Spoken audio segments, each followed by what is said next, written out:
तुम्ही ने मेरे बच्चे को मार डाला और उसे खा गए। एक जंगल में एक शेरनी और उसका बेटा जूनी रहता था। जूनी अपनी माँ के साथ ही रहता था। फिर रात के टाइम दोनों अपनी गुफा में चले जाते हैं।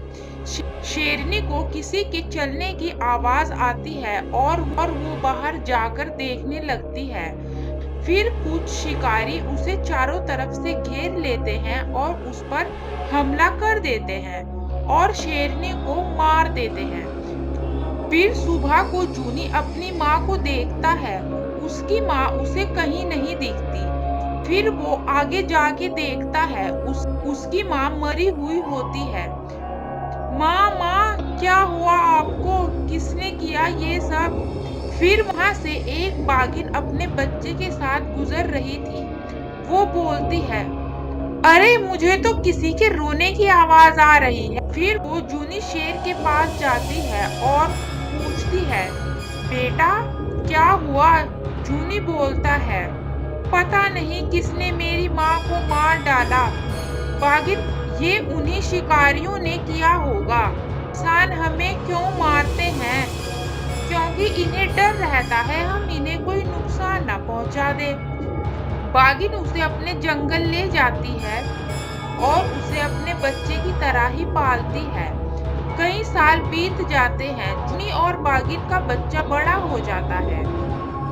भालू बाघिन के पास आता है और बोलता है, अरे बाघिन, तुम्हें कुछ कहना था। बाघिन, हाँ बोलो।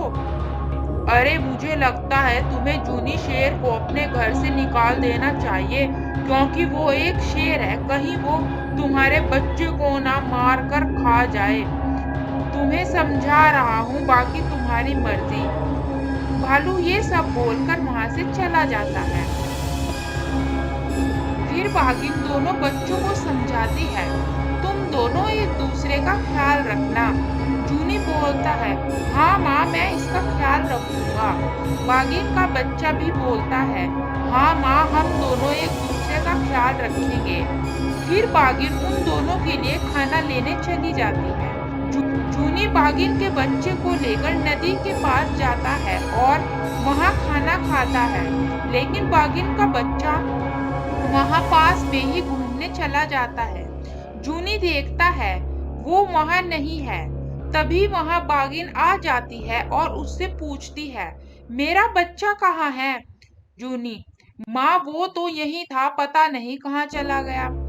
बाघिन को उस पर ही शक होता है। वो बोलती है, तुम्ही ने मेरे बच्चे को मार डाला और उसे खा गए।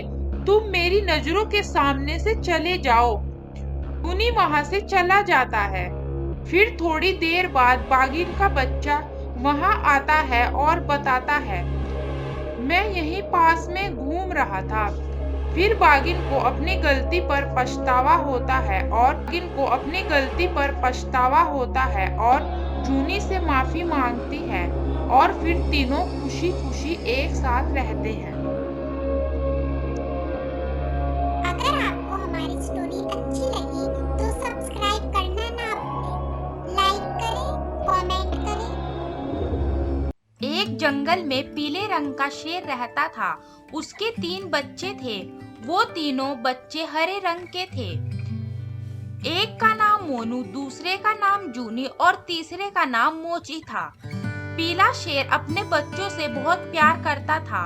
अपने बच्चों को बताता है, तुम अभी छोटे हो, तुम जंगल में बिना बताए कहीं नहीं जाना, क्योंकि जंगल में खतरा है। देखते हैं जंगल में डायनासोर और शेर के बच्चे मिल पाएंगे या नहीं। जंगल में बहुत खतरनाक जानवर रहते हैं, कोई तुम्हें अपना शिकार न बना ले। मोनू बोलता है, ठीक है पिताजी, हम बिना बताए नहीं जाएंगे। जूनी बोलता है, ठीक है पिताजी, आप सही बोल रहे हो। अभी हम छोटे हैं, हमें बिना बताए नहीं जाना चाहिए। मोची बोलता है, अरे हम तो जंगल के राजा के बेटे हैं, हमें कोई क्यों मारेगा।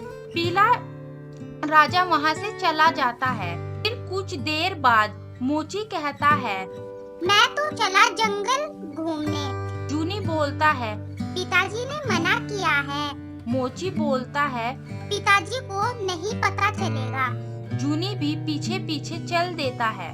मोची जंगल में चला जाता है। वहाँ एक डायनासोर तभी आ जाता है। डायनासोर बोलता है, अरे आज तो मजा ही आ जाएगा, खाने में शेर का बच्चा मिला है।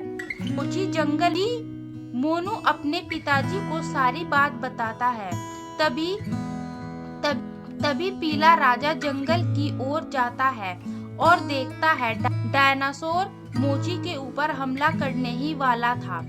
तभी डायनासोर पीले राजा को देखता है और कहता है, अरे वाह, आज तो ऊपर वाला मेरे ऊपर ज्यादा ही मेहरबान हो रहा है। आज तो 3-3 शेर मिलेंगे खाने के लिए, आज तो मजा ही आ जाएगा।